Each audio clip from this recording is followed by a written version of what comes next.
नमस्कार मित्रों, सत्य की विजय में आपका स्वागत है। मैं हूं विजय त्रिवेदी। आज एक बेहद गंभीर विषय पर चर्चा करनी है।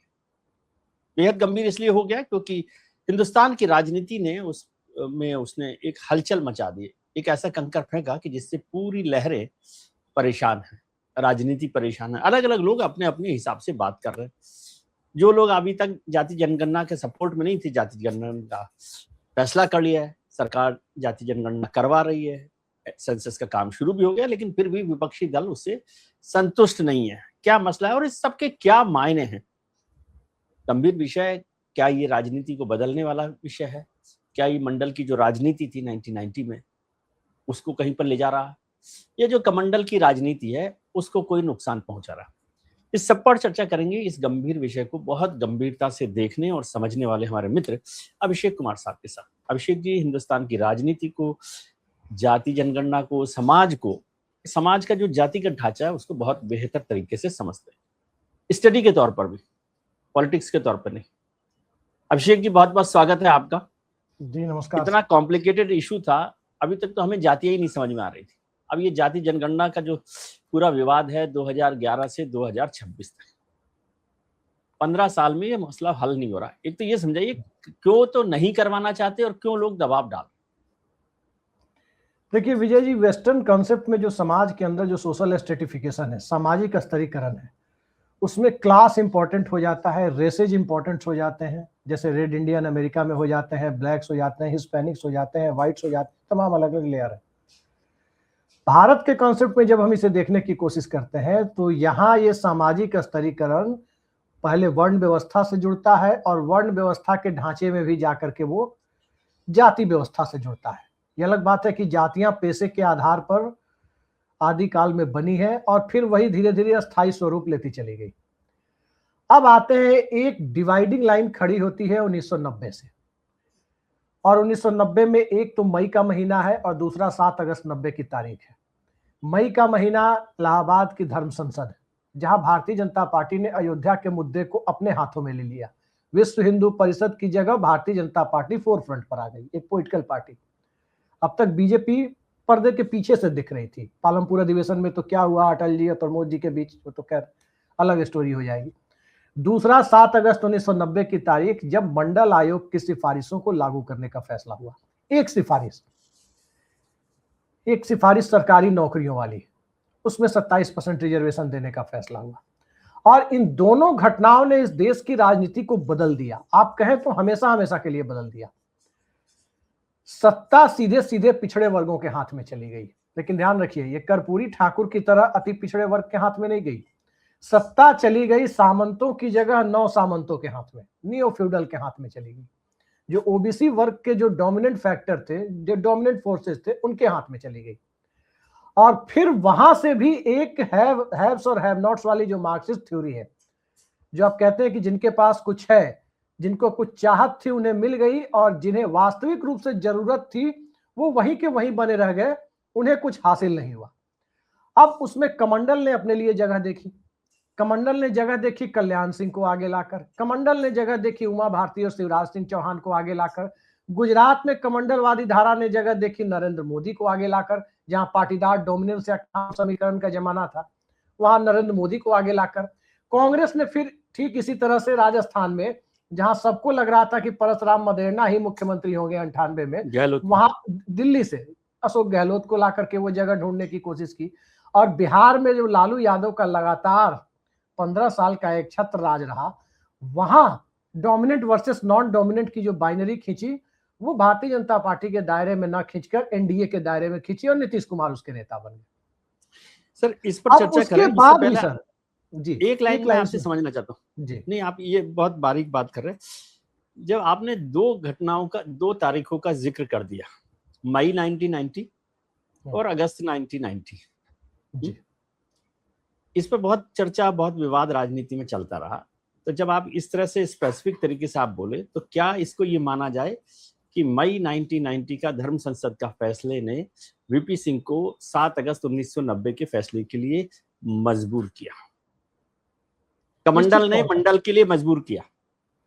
आप फरवरी मार्च 1990 में जो बजट पेश हुआ, मधु दंडवते ने बजट पेश किया, और बजट सत्र जो चल रहा था उसमें भाजपा नेताओं के बयान को पार्लियामेंट की आर्काइव में जाकर सर्च कीजिए, पार्लियामेंट की वेबसाइट से लोकसभा की जो पूरी कार्रवाई आजकल उपलब्ध है, देखिए बीजेपी के लोग खुद पूछ रहे हैं कि मंडल आप कब लागू कर रहे हैं, आपके मैनिफेस्टो का हिस्सा था, कब लागू कर रहे हैं। 2 घटनाएं मुझे अभी भी याद है कि उसमें आर्काइव में सर्च करने पर मिल जाती है। एक, कश्मीर में सेना भेजने का फैसला नहीं करना है, ये बात अटल बिहारी लाल कृष्ण आडवाणी, अटल जी तो लोकसभा में नहीं थे तब, लाल कृष्ण आडवाणी और जसवंत सिंह मदन लाल खुराना जैसे लोग सीधे सीधे कह रहे हैं कि सेना मत भेजिए, भले ही कश्मीरी पंडितों का पलायन हो जाए। और वही हुआ अंततः, सेना नहीं गई, कश्मीरी पंडितों का पलायन हो गया वहां से। और दूसरा, मंडल कब लागू कर रहे हैं, सरकार से बार बार पूछा जाना। अब इसके बाद हिंदुत्व की राजनीति में बीजेपी जो पर्दे के पीछे से एंट्री लेकर बैठी थी, वो सामने से एंट्री लेने की स्थिति में आती है, जहां भारतीय जनता पार्टी इस मुद्दे को अपने हाथों में लेने की कोशिश करती है। उसके बाद आडवाणी जी की यात्रा भी हुई, सितंबर अक्टूबर में बिहार में गिरफ्तारी भी हुई। और जब वो सब होता है, इसी दरमियान जनता दल की इंटरनल पॉलिटिक्स भी कहीं ना कहीं वो बढ़ने लगती है। एक तरफ चंद्रशेखर जी की महत्वाकांक्षा थी कि प्रधानमंत्री पद तक कैसे पहुंचे, उससे वीपी सिंह परेशान थे। वीपी सिंह का अपना कोई गुट नहीं था, और जो ओबीसी लीडर थे उनमें मुलायम सिंह यादव को यदि आप छोड़ दें, जो चंद्रशेखर जी के साथ थे, तो ज्यादातर बड़े ओबीसी नेता तो देवीलाल के साथ थे, चाहे लालू यादव हो, नीतीश कुमार हो, शरद यादव हो, हाँ देवीलाल के साथ थे। और देवीलाल की उप प्रधानमंत्री पद से बर्खास्तगी हो चुकी थी। इस बीच में हम कांड भी हो चुका था हरियाणा में, और जुलाई के अंत में शायद देवीलाल की बर्खास्तगी हो चुकी थी, मंडल लागू होने के 1 आध हफ्ते पहले। देवीलाल दिल्ली में कांसीराम के साथ एक रैली कर रहे थे बोट क्लब पर, और उस रैली में चीफ गेस्ट के तौर पर उन्होंने चंद्रशेखर को इनवाइट कर लिया था। बोट क्लब पे, तब जंतर मंतर पे नहीं, बोट क्लब पे ही रैलियां होती, बोट क्लब पे ही रैली होती थी जी। और वो रैली की तारीख थी 9 अगस्त की। 9 अगस्त की रैली में शरद यादव से लेकर नीतीश कुमार, लालू यादव सब लगे हुए थे। और उस रैली को कैसे डाइल्यूट किया जाए, उसमें देवीलाल के हाथ से कमान कैसे ली जाए ओबीसी लीडरशिप की, तात्कालिक कारण वो बना। जैसे किसी भी घटना में आप देखते हैं कि एक लॉन्ग टर्म रीजन होता है और एक ट्रिगर पॉइंट जो कहते हैं तात्कालिक कारण। भारत की आजादी में भी जो नौसेना विद्रोह हुआ उसे तात्कालिक कारण कहा जाता है। इलाहाबाद हाई कोर्ट के फैसले को भी तात्कालिक कारण कहा जाता है, इमरजेंसी लगाने के लिए, इमरजेंसी के लिए बहुत सारे थे जी। उसी तरह से तात्कालिक कारण बना कि देवीलाल के पीछे से कार्टन खींचना है, दरी खींचनी है, वो स्थितियां बनी। और उसमें मंडल आयोग वीपी सिंह को लगा कि एक साथ कई शिकार हो सकते हैं, देवीलाल का भी शिकार हो सकता है राजनीतिक तौर पर, बीजेपी जो चुनावी हिंदुत्व की लाइन पर आगे बढ़ रही है उसका भी हो सकता है। और नतीजा ये हुआ कि बीजेपी का तो नुकसान हुआ, लाल कृष्ण आडवाणी प्रधानमंत्री पद तक नहीं पहुंच पाए, अन्यथा 91 के चुनाव में अगर मंडल नहीं होता तो लाल कृष्ण आडवाणी को पीएम की कुर्सी तक पहुंचने से कोई रोक नहीं सकता था। आडवाणी का भी नुकसान हुआ, देवीलाल का तो परमानेंट नुकसान हुआ, वीपी सिंह का भी परमानेंट नुकसान हुआ। बेनिफिशियरी तो एक ही आदमी बने जो प्रधानमंत्री बने उनके बाद, चंद्रशेखर जी प्रधानमंत्री बन गए, वो तात्कालिक बेनिफिशियरी बने उसके। तो ये परिस्थितियां बनी, और इसका सामाजिक न्याय से मुझे नहीं लगता कि कोई लेना देना वीपी सिंह को था, या सामाजिक न्याय से कोई शरद यादव जैसे को हो सकता है जिनके लिए मंडल एक मुद्दा था, लेकिन वीपी सिंह के लिए कोई मंडल कमीशन सामाजिक न्याय का टूल था, बस वो क्रेडिट लेने के लिए आ गए। लेकिन वो सामाजिक न्याय के पुरोधा तो बन गए, वीपी सिंह नेता बन गए।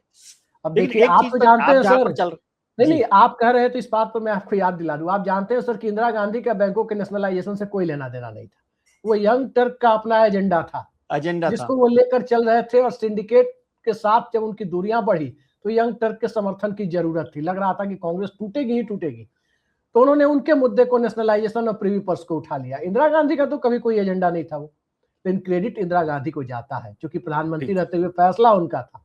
यही वीपी सिंह के साथ जी। आपने एक शब्द काम लिया, जाति पर आते हैं हम, मंडल को लेकर कि सामंतों से नव सामंतों पर आ गया शासन, ओबीसी के पिछड़े वर्ग को नहीं मिलने की बजाय अति पिछड़े, जिसमें कर्पूरी ठाकुर साहब का भी आपने जिक्र किया, आपने शब्द लिया काम, सामंतों से नव सामंतों को सत्ता मिली जी। इसको कुछ लोग ये कह सकते हैं कि ये आपका अपर कास्ट या ब्राह्मणिकल एटीट्यूड है। देखिए, अब इस घटना के, इस बात की चर्चा के लिए एक एग्जाम्पल सामने रखना जरूरी हो जाता है विजय जी। जब कर्पूरी ठाकुर ने बिहार में 1978 में आरक्षण देने की कोशिश की, उनकी कैबिनेट के अंदर मारपीट की नौबत आ गई थी। वो फैसला नहीं हो पाया ओबीसी को 20% रिजर्वेशन देने का, जो मुंगेरी लाल कमीशन था उसकी सिफारिशों को मानने का। जी। पूरी बिहार की कैबिनेट को दिल्ली बुलाया गया, बिहार के गवर्नर को दिल्ली बुलाया गया, दिल्ली बुलाया गया। और शायद इंडिया के इतिहास में पहली स्टेट कैबिनेट मीटिंग होगी जो उस स्टेट के बाहर हुई होगी। दिल्ली, ऐसा मैंने नहीं, हो सकता है कोई दूसरा एग्जांपल भी हो, लेकिन मैं नहीं जानता हूं। सामान्य तौर पर ऐसा नहीं होता। जी, दिल्ली में बिहार कैबिनेट की बैठक हुई, उस कैबिनेट की सिफारिश को अध्यादेश के रूप में राज्यपाल ने लागू किया, बाद में बिहार विधानसभा ने मंजूरी दी, और बाकायदा उसका ड्राफ्ट कि पिछड़ों के भीतर अति पिछड़ों को भी आरक्षण दिया जाए, सेंट्रल के लॉ मिनिस्टर ने सादे कागज पर शांति भूषण जी ने तैयार किया कि 12% ईबीसी को, 8% ओबीसी को। कई लोग कहते हैं कि उसमें जनता पार्टी के जो टॉप के लीडर थे, प्राइम मिनिस्टर थे, जनता पार्टी अध्यक्ष थे, इन दोनों की बड़ी भूमिका थी।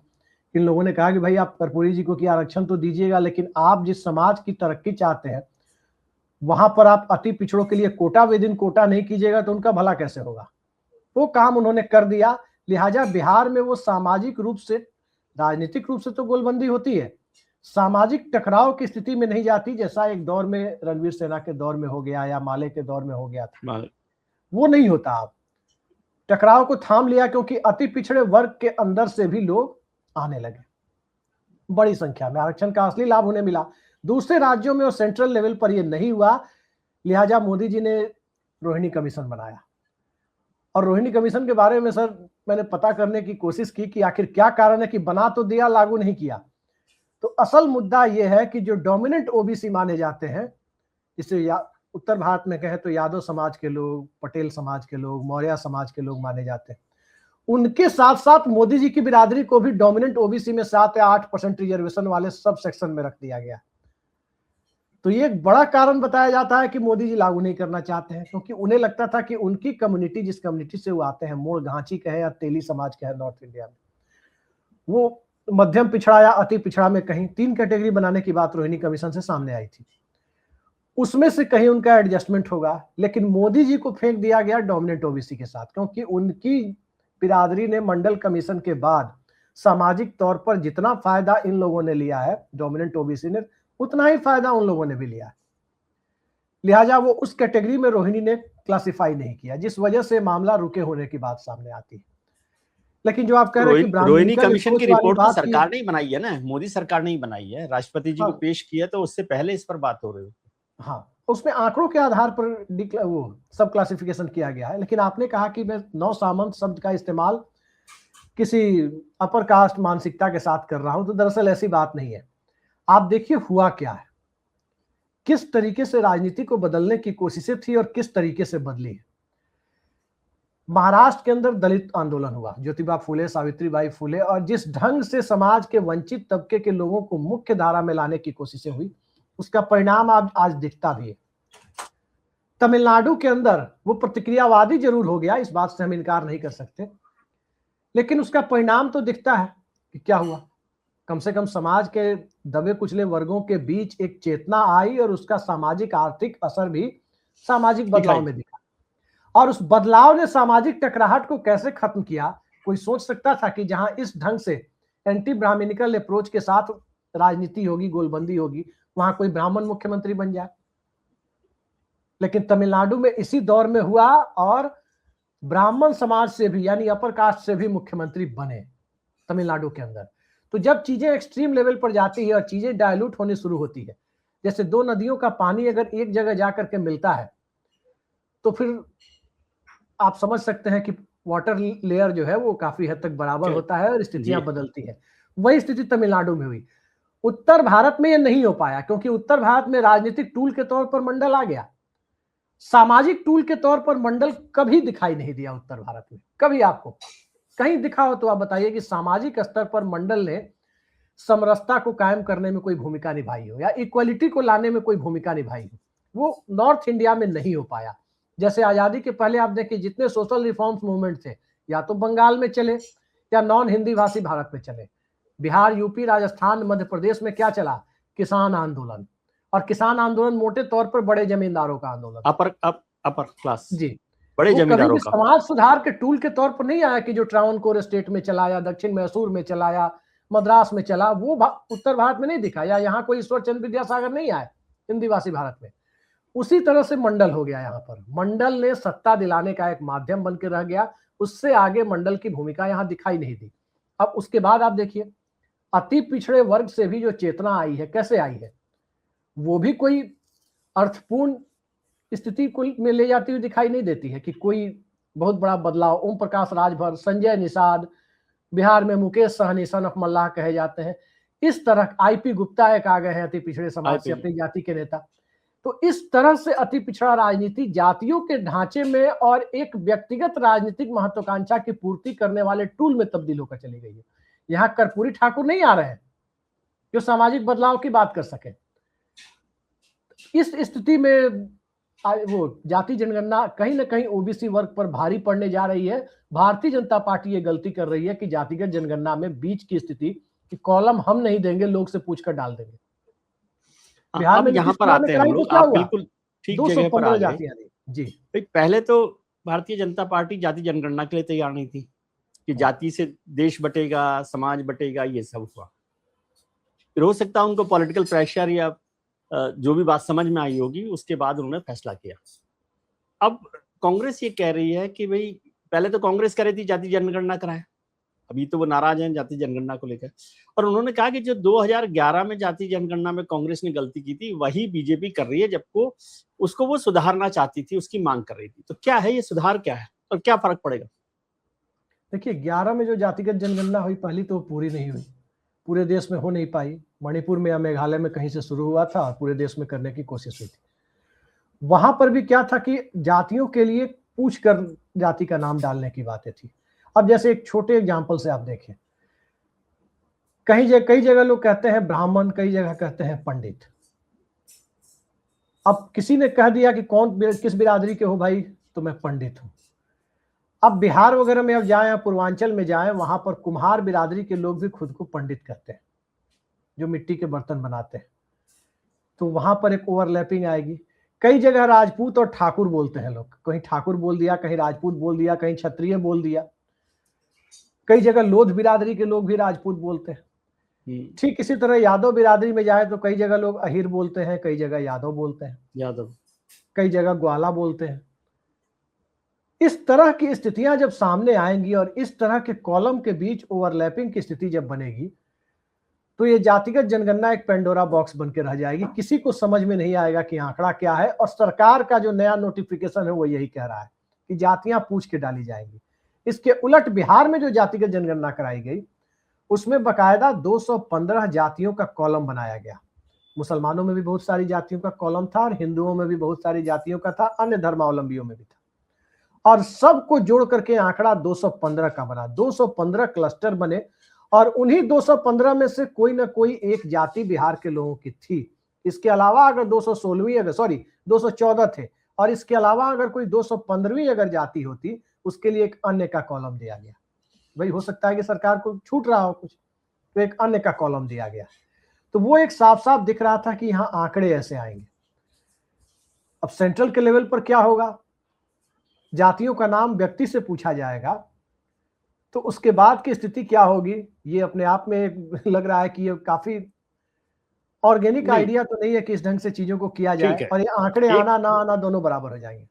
एक तो इसमें बड़ा ग्रुप वाला, आपने बहुत अच्छी बात कही है। एक तो ये है कि भाई उसमें ओबीसी का कॉलम नहीं लिखा गया, शायद बिहार में नहीं लिखा गया था सर। नहीं, पहले नहीं हुआ, जो छोड़िए, अभी की बात करें कि ओबीसी का कॉलम लिख दें, जो कांग्रेस कह रही है या और लोग कह रहे हैं, ओबीसी का कॉलम बना दें और उसमें जातियां लिख दें, जातियों के नाम करते हैं। तो उससे ये होगा कि कॉलम में ओबीसी भी आपको समझ में आ जाएगा कितनी जातियां हैं, दूसरा उन जातियों का अलग से स्पेसिफिकेशन भी हो जाएगा। आप उसमें दिक्कत की बात से कांग्रेस की इस बात से मुझे भी थोड़ा अजीब लग रहा है कि ओबीसी और जनरल जैसे एक स्टेट का मामला था, तो बिहार सरकार ने क्या किया, जातियों की गिनती करके जो उसने 215 क्लस्टर बनाए थे, मान लीजिए उसमें 40 जातियां हिंदू मुस्लिम सब मिलाकर के, मान लीजिए, मुझे पता नहीं है कितनी, वो ईबीसी में है, 20 जातियां उसमें ओबीसी में है, उनकी गिनती करके उनका परसेंटेज निकाल दिया। सेंट्रल के लेवल पर क्या है कि एक जाति जो एक राज्य में जनरल में हो, दूसरे राज्य में ओबीसी में। ऐसी चीजें हैं। तो कांग्रेस की इस डिमांड का तो कोई मतलब समझ में नहीं आता, लेकिन हाँ, जातियों का कॉलम क्लियर होना चाहिए था कि मंडल कमीशन ने इस देश के अंदर 3700 जातियां हिंदू मुस्लिम सभी धर्म को मिला करके जो बताई थी, और अब कहा जा रहा है कि वो आंकड़ा 44-4500 तक जा सकता है, कुछ और जातियां आई। तो चलिए, बाद वाली जाति को आप ना जोड़े, उनको किसी दूसरे में ही आप एडजस्ट कर दें, लेकिन जो 3700 के करीब 3700-3800 के करीब जातियां मंडल कमीशन ने बनाई थी, उतना कॉलम तो आप बना दें कि उतना तो ओबीसी में है, उसके अलावा जनरल, ओबीसी, एससी एसटी, मतलब 5000 जातियों के लिए तो आपके पास नाम होना चाहिए, कंप्यूटर में नहीं आपका लेकिन डेटा फीड यदि होना आप उसको चाहिए। ब्लॉक्स नहीं करेंगे, मैं दूसरी बात, एक तो बीजेपी का या जो पार्टी इस पर काम कर रही है उनकी राय यह है कि भाई जातियां जो है अलग अलग राज्य, जैसे जिसका जिक्र आपने भी किया कि राज्यों में अलग अलग तरीके से डिफाइन होती हैं, अलग अलग उनके सरनेम से भी डिफाइन हो रही है। तो केंद्र एक पूरी सूची नहीं बना सकता कि कौन से राज्य में क्या राजी जाति कहां पर आ रही है। लेकिन आपकी बात से क्या कहीं ये मैसेज निकल रहा है कि ये सरकार सीरियस नहीं है जातिगत जनगणना को लेकर या उसके रिजल्ट को लेकर, क्योंकि फिर एक बार 4000 की बजाय 4 लाख जातियां हो जाए, जो 2011 से 14 के बीच में हुआ, और फिर झंझट ही नहीं रहे। क्या ऐसा है जो कांग्रेस इस बात का मैसेज देना चाह रही है? देखिए, आपसे कांग्रेस इसलिए पूछ रहा पार्टी हूं के क्योंकि आप लिए, एक नॉन पॉलिटिकल स्टडी के तौर पर आप इसको समझा सकते हैं। जी, मैं नॉन पॉलिटिकल स्टडी के तौर पर ही आपको इस बात को समझाने की कोशिश कर रहा हूं सर। देखिए, कांग्रेस पार्टी एक पॉलिटिकल पार्टी है, वो अपनी राजनीति करेगी। जातिगत जनगणना जब सामने आएगा तो कांग्रेस के पास आप देखिए कि हिंदी भाषी भारत में कुछ है नहीं, यूपी बिहार में तो कम से कम कुछ नहीं है, और यहीं की राजनीति में उसे एंट्री चाहिए। मध्य प्रदेश, छत्तीसगढ़ वगैरह की जो बातें हैं या गुजरात की बातें हैं, अगर इस जाति की राजनीति को समझना है तो अल्पसंख्यक वोटों के डायनेमिक्स को समझना होगा। भारतीय जनता पार्टी असेंबली का चुनाव भले ही हार जाए कुछ राज्यों में, लेकिन लोकसभा में सतत रूप से बनी हुई है फ्रॉम 1996। मध्य प्रदेश, छत्तीसगढ़, गुजरात जैसे राज्यों में राजस्थान, लगातार, राजस्थान में लोकसभा में पिछड़ती भी है, लेकिन इन एक 3 बड़ा राज्यों में, वोट बैंक उसके हाँ, पास रहता है।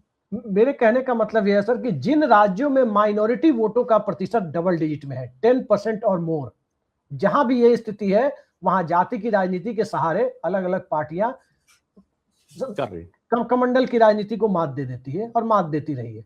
भले ही आज यूपी में, बिहार में, बंगाल में भाजपा का सीएम हो, राजस्थान में सीएम हो, लेकिन इन राज्यों में भाजपा गुजरात, मध्य प्रदेश की तरह कंफर्टेबल नहीं रहती है, छत्तीसगढ़ की तरह नहीं रहती है, क्योंकि यहाँ डबल डिजिट में माइनॉरिटी वोट है। और जब लड़ाई भाजपा से होती है तो चाहे वो तबका खुल के राजनीति में पार्टिसिपेट करे ना करे, भाजपा विरोध के आधार पर वो वोटिंग वोट करता है, और तब उसमें जाति की राजनीति और जातीय कॉम्बिनेशन से अगर किसी ने 25% वोट जुटा लिए तो 15% माइनॉरिटी उसके साथ मिलकर के एक विनिंग कॉम्बिनेशन बना देता है।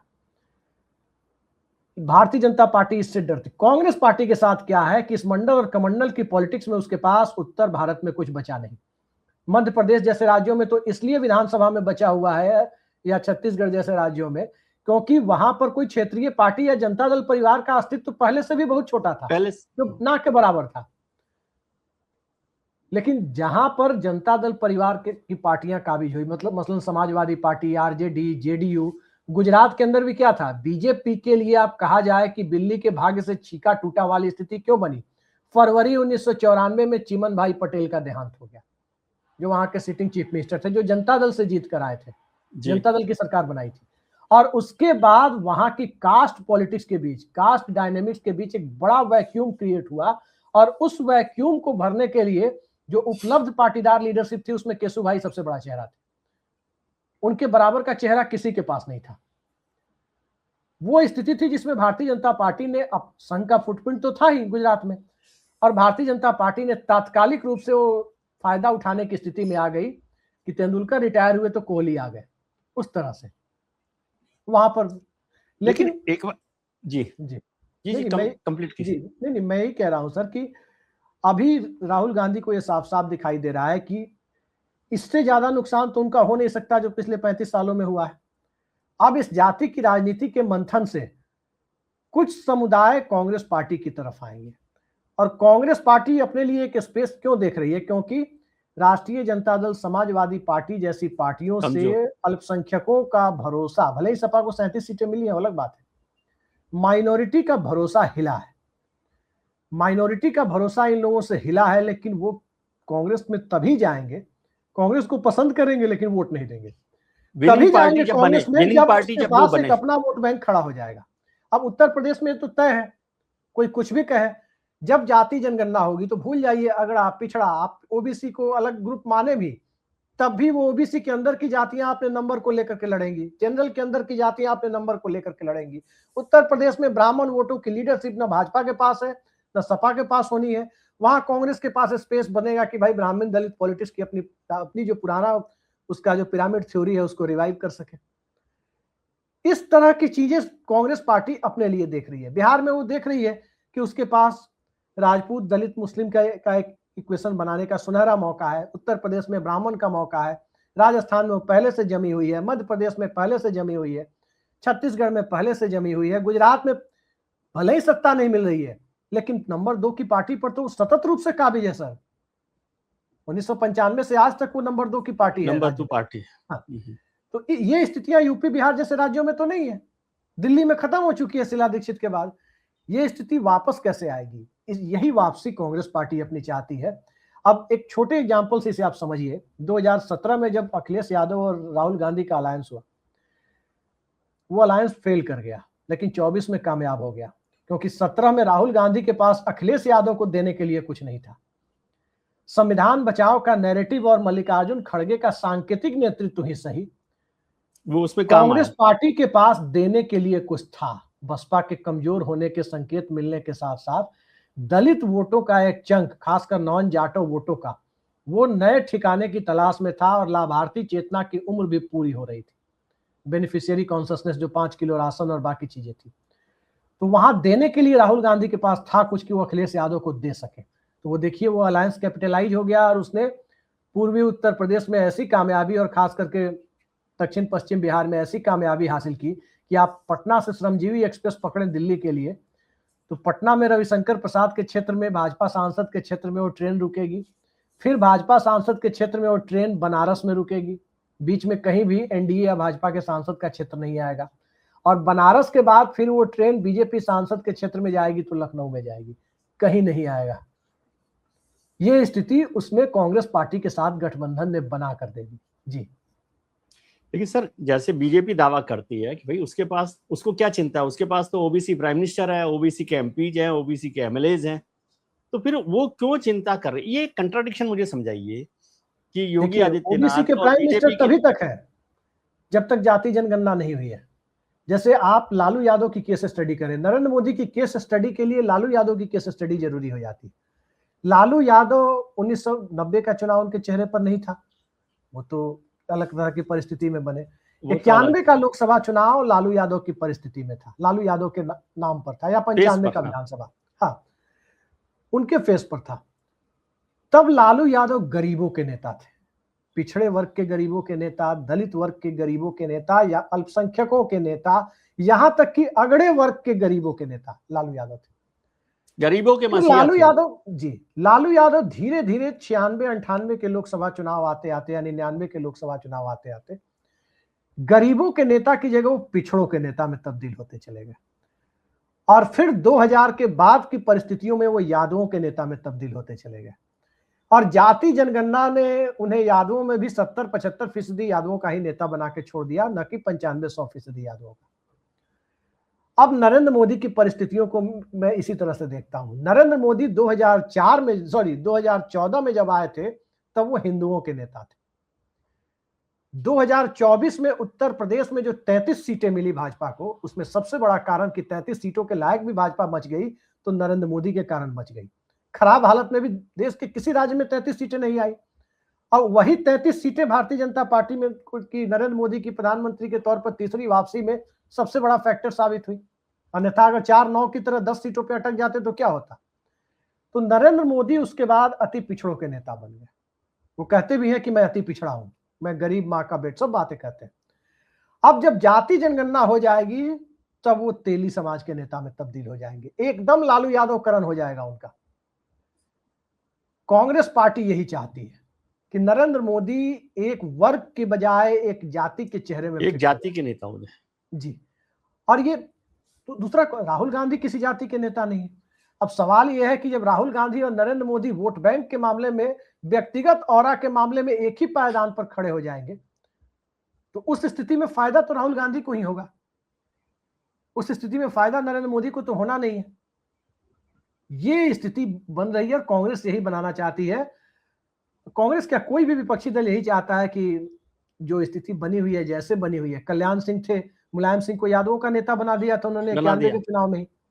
लालू यादव तो 15 साल टिक गए, फिर भी मुलायम सिंह यादव तो 91 में ही यादवों के नेता बन गए थे, क्योंकि वहां कल्याण सिंह का चेहरा आ गया था। अब वो स्थिति कि मुलायम सिंह वाली स्थिति या लालू यादव वाली स्थिति नरेंद्र मोदी की कैसे बने। अब जाति जनगणना के बाद क्या होगा, एक काल्पनिक सवाल मैं आपके सामने छोड़ता हूं।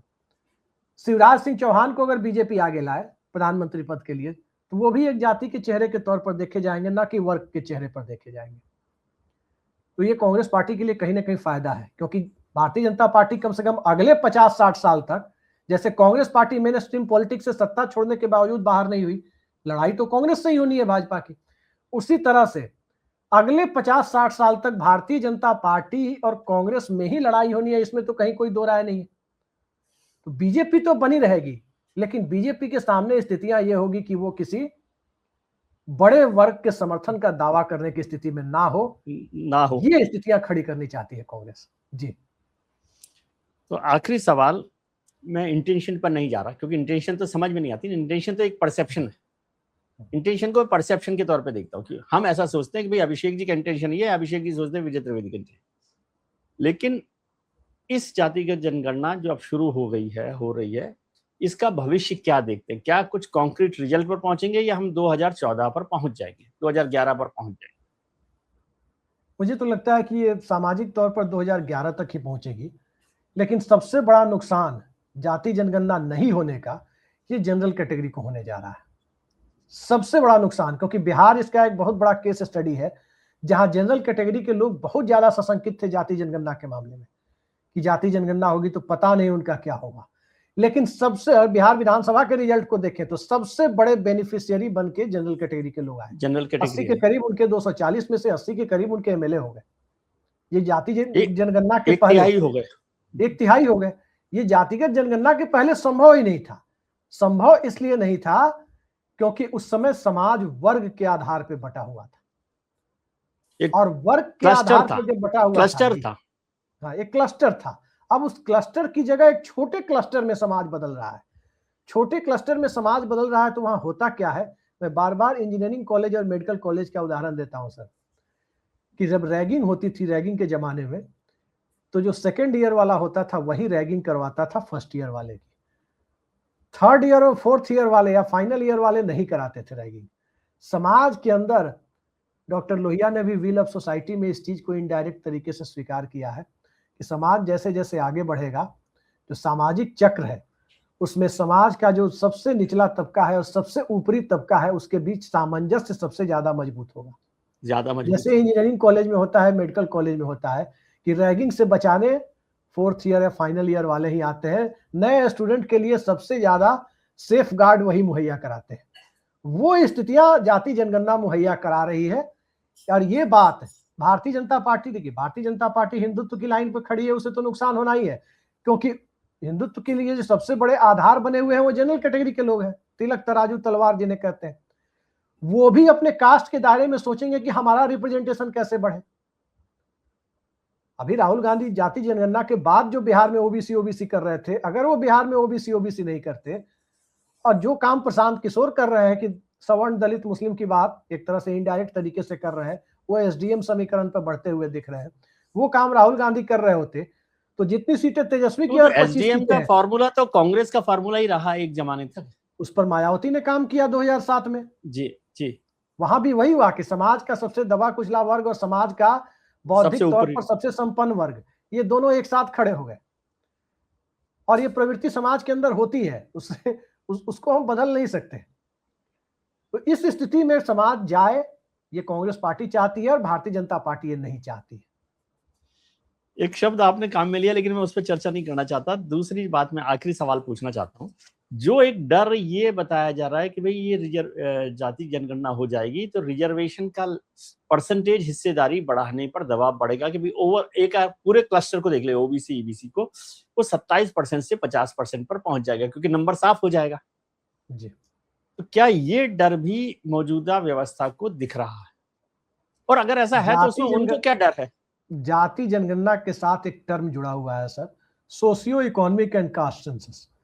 बिहार में भी ये जुड़ा हुआ था और नीतीश कुमार ने जातिगत जनगणना में आरक्षण बढ़ाने की कोशिश की तो सीधे क्वैश हो गया, क्योंकि उसमें साफ दिखाया गया कि 27% तो गरीब लोग जनरल कैटेगरी के हैं, टोटल पॉपुलेशन जो जनरल की है उसमें 32% के करीब ओबीसी है, 34-35% करीब ईबीसी गरीब है, और 42-43% के करीब आपको एससी एसटी गरीब, ऐसे ही कुछ था, मुझे ठीक से याद नहीं है जी। तो गरीबी सब में है। अब जब ये socio economic and caste census सामने आएगा तो सरकार को जो डर है वो एक दूसरा डर भी है। अदर बैकवर्ड क्लास की जो परिभाषा है ओबीसी की, उसमें अनटचेबिलिटी फैक्टर नहीं है एससी की तरह। ओबीसी में तो नहीं है अनटचेबिलिटी फैक्टर है, यहाँ तो सोशल एंड एजुकेशनल बैकवर्डनेस एक दो पैरामीटर, बैकवर्डनेस है, social backwardness, social and educational academic backwardness, yes, social parameter है, और एससी में 3 पैरामीटर हो जाते हैं, अनटचेबिलिटी एक हो जाता है, यहाँ वो नहीं है। तो जब अनटचेबिलिटी पैरामीटर नहीं है और क्लास कहा गया है, अदर बैकवर्ड कास्ट नहीं क्लास कहा गया है, उस क्लास की डिफिनेशन के लिए सुप्रीम कोर्ट में हजारों इंदिरा साहनी खड़ी हो जाएंगी एक साथ, और उसके लिए सबसे बड़ा आधार बनेगा क्रीमी लेयर। क्रीमी लेयर जब ओबीसी के रिजर्वेशन में दिया गया तब कहा गया कि नहीं, इनको आरक्षण का लाभ नहीं मिलेगा, इन्हें बाहर करना होगा जी। उस वक्त 92 का जो फैसला था Indira Sahni versus union of India के केस में, वो एक आधार बनेगा कि भाई क्लास को रिडिफाइन करो, गरीब तो सब में है। अब मैं एक छोटा उदाहरण आपके सामने रखता हूं, बहुत आसानी से किसी को समझ में आ जाएगा। पूरे देश के यादवों की स्थिति बहुत अच्छी नहीं है, लेकिन अगर आप इटावा और मैनपुरी के यादवों से उनकी तुलना करेंगे तो इटावा और मैनपुरी के ब्राह्मण और ठाकुर यादवों की तुलना में कम संपन्न नजर आएंगे। आप नालंदा के कुर्मी समाज के लोगों की तुलना करेंगे तो नालंदा के कुर्मी समाज के लोग अपर कास्ट के पैरामीटर पर नजर आएंगे, उनका क्लास अलग नजर आएगा, लेकिन दूसरी जगह के कुर्मी समाज के लोगों को आप देखेंगे तो बैकवर्डनेस की परिभाषा के दायरे पर आएंगे। ठीक इसी तरह अपर कास्ट के बीच भी होना है कई सारी जगहों पर। तो सवाल यह है कि जो पिटीशन उसके बाद क्रीमी लेयर वाले फॉर्मूले को आधार बनाकर क्लास को रिडिफाइन करने के लिए सुप्रीम कोर्ट में बनेगी, वो नंबर ऑफ पिटीशन ये तय करेगी कि ये मामला कॉन्स्टिट्यूशन बेंच में जाएगा। और लिख कर रख लीजिए सर, मैं आज आपके सामने कह रहा हूं, अगर बिहार फॉर्मूले से कास्ट सेंसस हुआ, socio economic and caste census, अगर मोदी जी की सरकार ये कराने के लिए तैयार हो जाती तो आप इस देश में कम से कम केशवानंद भारती से भी ज्यादा बड़ा कॉन्स्टिट्यूशन बेंच आप देखते। 13 मेंबर की कॉन्स्टिट्यूशन बेंच आज तक कभी बनी नहीं, वो केशवानंद भारती केस में बनी है। हो सकता है कि आप 15-16 या 15 या 17 15 को बना लें जी, 15 या 17, आजकल 33-35 जज भी हैं सुप्रीम कोर्ट में, अब 37 हो गए ना, 37 हो गए। तो 13, 15, 17 या 19 या 21 की कॉन्स्टिट्यूशन बेंच आपको देखने को मिल जाती और एक बड़ा फैसला आ जाता। ये खतरा सरकार को दिखाई दे रहा है कि ये बहस जो नए सिरे से चलनी शुरू होगी उसमें मंडल भी जाएगा तेल लेने, चुनावी हिंदुत्व की राजनीति का भी बटाधार होगा, और जिसके पास कुछ नहीं है उसे तो लगेगा ही कि हमें फायदा हो रहा है। कुछ होगा कि नहीं होगा वैसा ये बताइए ना, मोटी बात बताइए आप। इतना ये विद्वानों के साथ प्रॉब्लम, ये इतनी बारीक बारीक बात करते हैं, हमारे जैसे लोगों के लिए मोटी बात बताइए कि होगी कि नहीं होगी। इस पर उत्तर प्रदेश का चुनाव हो सकता है, भारतीय जनता पार्टी इसी मुद्दे को आधार बनाकर अखिलेश यादव फिर अपने पीडीए के नैरेटिव को मजबूत करके ले जाए कि देखिए जाति जनगणना ये करा नहीं रहे और जातिगत जनगणना में ये मूर्ख बनाने की कोशिश कर रहे हैं। ये एक मुद्दा बना ले, क्योंकि मुद्दे जब खड़े हो जाते हैं किसी भी तरह से, और खासकर उत्तर प्रदेश तो देख चुका है कि साक्षी महाराज का टिकट कटा तो साक्षी महाराज ने कैसे उसको पूरे उत्तर प्रदेश में घुमा दिया। 99 में करगिल वेव में भारतीय जनता पार्टी यूपी हार गई, 29 सीटों पर सिमट गई थी। 29। तो ये उत्तर प्रदेश है, और उत्तर प्रदेश के अंदर कमंडल के लिए स्पेस तो रहता है, मंडल के लिए स्पेस बना रहता है। तीसरी बात, बिहार की तुलना में भारतीय जनता पार्टी के लिए उत्तर प्रदेश ज्यादा मुश्किल अभी इसलिए दिखाई दे रहा है क्योंकि बिहार में तो आप देखते हैं कि 36% ईबीसी है, उसमें 12% मुसलमान ईबीसी है, 24% जो हिंदू ईबीसी है, वो हिंदू ईबीसी में 10-12% ऐसे समुदाय हैं जो हिंदुत्व की लाइन पे आसानी से आ जाते हैं, उनकी जाति का कोई नेता नहीं है, वो एक दबे कुचले समुदाय माने जाते हैं प्रतिनिधित्व के मामले में, उनका रिप्रेजेंटेशन भी असेंबली में एडिक्वेट नहीं है। लेकिन उत्तर प्रदेश में जो बिहार में जो 14% के करीब आबादी, 24% या 25% आबादी है हिंदू ईबीसी की, उत्तर प्रदेश में तादाद 14 या 15% तक ही बचती है ईबीसी की। और 10% का सीधे सीधे जो डिक्लाइन है इन टर्म्स ऑफ नंबर, वो चुनावी हिंदुत्व के लिए उतना मजबूत आधार मुहैया नहीं कराता जितना बिहार में वो उम्मीद कर लेते हैं। यूपी के अंदर 33 पर अगर बीजेपी बची है तो वही 14-15% ईबीसी इसके लिए जिम्मेदार है। उसमें से भी 5-10% अगर चले गए कि नहीं भाई जातिगत जनगणना नहीं हुई है, हमें दबाया जा रहा है, जैसे दलित में से 4-5% चले आए कांग्रेस के साथ और सपा के साथ, तो उसमें से भी अगर चले गए, मंडलवादी चेतना तो है उनके अंदर, उसमें से भी 5-7% अगर बीजेपी ने गंवा दिया तो वाकई बीजेपी की स्थिति 2002 के विधानसभा चुनाव जैसी हो जाएगी। ये खतरा बना हुआ है कि अखिलेश ने इसे उठा लिया तो। जी ठीक है सर, चलिए इस पे बहुत अच्छी चर्चा हुई है, बहुत सारी चीजें समझ में आई है, लेकिन एक प्रोग्राम की आपने गुंजाइश छोड़ दी, जैसे ओटीटी की सीरीज होती है ना, वैसे 3 शब्द आपने इसमें बोले जिनको मैं समझता हूँ कि किसी दिन फिर जब हम प्रोग्राम करेंगे तो आपसे विस्तार से चर्चा करेंगे। एक आपने नव सामंतवाद की बात की, दूसरा आपने कहा कि छोटी जातियों के नहीं, छोटी जातियां टर्म मैंने यूज नहीं किया सर, मैं कभी करता भी नहीं हूँ। कम संख्या वाली जातियां कहा, कम संख्या वाली कह लीजिए, अब यही विद्वानों का चक्र है। कम संख्या वाली जातियों के नेता व्यक्तिगत इच्छाओं के आधार पर नेता बने। और तीसरा शब्द आपने काम में लिया अपर क्लास के लिए कि जो बौद्धिक तौर पर विकसित लोग हैं। तीनों शब्द बहुत महत्वपूर्ण है मेरे लिए जी, इस पर हम चर्चा करेंगे। नहीं, इस पर एक लाइन में जोड़ देता हूं फिर से। आखिर आरक्षण क्यों आया? यही आधार बना ना कि जो तबका 5000 साल से आगे है उस समाज के तमाम फायदे उठा रहा है। इसमें विरोध नहीं कर रहा, कह रहा हूं ये ऐसे शब्द हैं जो तीनों को हम अलग से कहीं डिफाइन करें, क्योंकि अभी आखिर सर देखिए बौद्धिक तौर पर वो तबका आगे है, तभी तो अपनी संख्या से कई गुना ज्यादा रिप्रेजेंटेशन वो ले रहा है, आगे है तभी। इसका मैं इस पर विरोध नहीं कर रहा, मैं कह रहा हूँ ये तीनों शब्द ऐसे हैं जिनको अच्छे से और किसी प्रोग्राम में हम डिफाइन करें और एक अच्छी चर्चा उस पर होगी। और ये भी बहुत अच्छी चर्चा हुई है, इसीलिए आपको तकलीफ दी हमने। बहुत बहुत शुक्रिया और धन्यवाद।